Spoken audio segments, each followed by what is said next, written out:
Are we really supposed to believe that with all our modern tech, bigger budgets and decades of movie-making experience, movies are getting worse? You might think, it's a nostalgia, but what if it's not? I'm not a film critic and I won't pretend to break it down from some deep artistic lens. There are people way more qualified to do that. Today I want to show you something that blew my mind.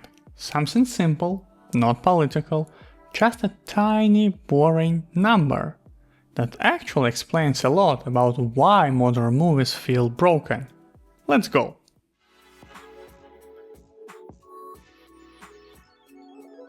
Okay, I'm not saying every new movie is garbage, of course not. Some are great, but let's be honest, a lot of them feel like a mess.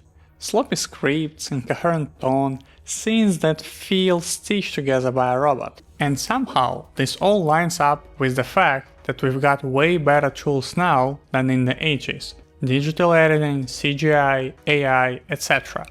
Plus, we've made way more movies since then just because, well, time passed. That should mean more experience, more lessons learned and better skills across the board.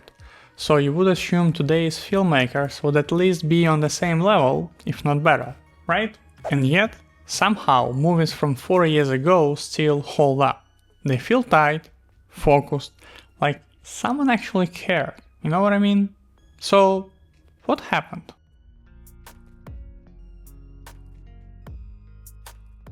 Let me throw some numbers at you. 2 movies. One you've definitely heard of, The Shawshank Redemption. One you probably haven't, Desperation Road. Now, here is the part that hit me. Shawshank had 3 credited producers. Desperation Road, 38 producers. 38. It's not a typo. These days, having 10 or more producers on a movie is completely normal. That's when I stopped and asked, what are all those people actually doing?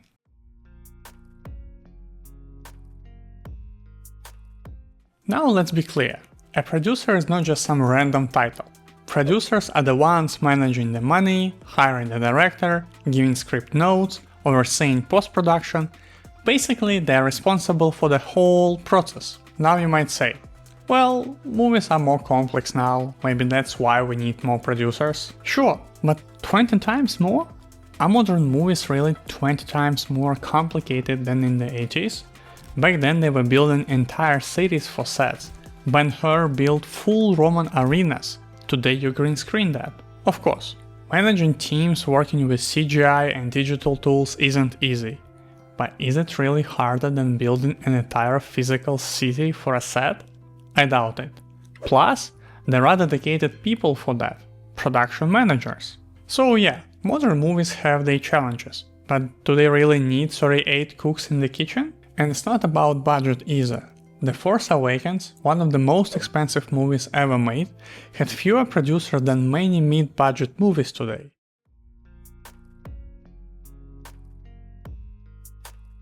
So, what's really going on? Let me introduce you to something producers themselves talk about, the Hydrant Effect. What's that? Well, every producer, every manager needs to mark their territory.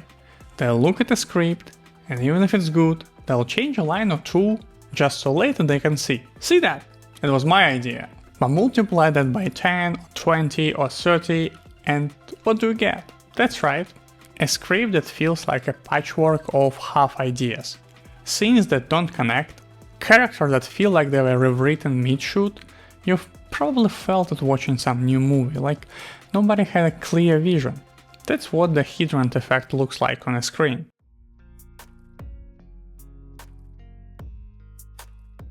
And it's not just creative damage, it's financial too. These people don't work for free. A crowd of producers means ballooning salaries, unclear responsibilities, and a project that gets more expensive, but not necessarily better. And here is the thought. Hollywood is not like banking or pharma. There is no government regulation making them hire 20 people to sign off on a decision. This is the free market at work, with invisible hands and all those cool ideas, so they cannot blame someone else for results. It is what happens in any big system that loses track of focus.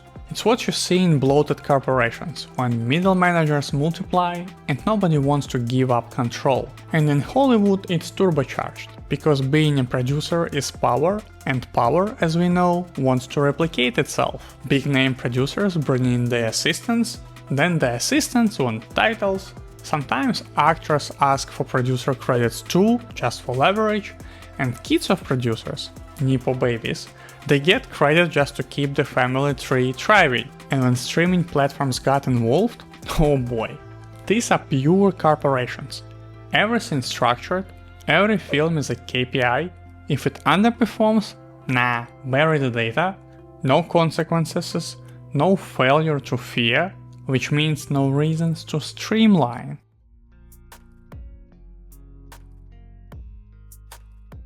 So what's the result? We get films made by managers, not by vision. Movies where you can feel the notes behind every scene. Add a joke here, make the character more likable, cut that ending it's too dark, and so on. That's how we got to this point. So what can you do? Honestly, it's simple. Before watching a movie, check the credits. If there are 20 plus producers, proceed with caution. It's not a guarantee the movie will be bad, but it's a big red flag. And second, check if the director had creative control. Did they have a final cut? Were they also the writer? Those are signs that someone actually had a vision and got to follow through. Because in the end, great movies come from clear vision, not from dozens of managers and KPIs. Let me know what you think in the comments, consider liking and subscribing if you enjoyed the video, and remember, curiosity killed the cat, but satisfaction brought it back. Ciao!